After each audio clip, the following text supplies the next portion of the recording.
How to use neem oil on grass. Neem oil is a vegetable oil that has a number of positive effects on gardens and lawns. The oil acts as a pesticide and fungicide and carries no ill effects for people or pets.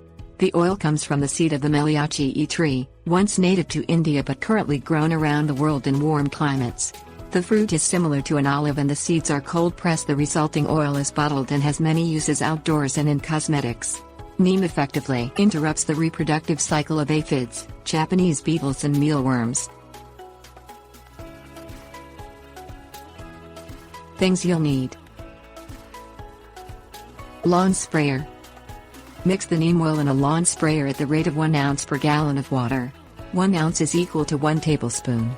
Shake the container to evenly distribute the oil.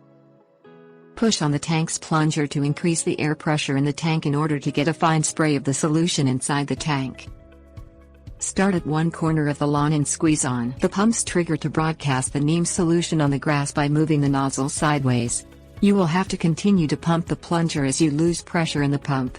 Work in straight lines to apply the neem solution over the entire lawn, noting mentally the width of your sweeps across the lawn to avoid spraying an area twice. Empty the spray canister when finished and rinse it out with clean water before storing it. Repeat the treatment of your lawn after a week to control the unwanted insects or help the soil heal from any fungus that may remain.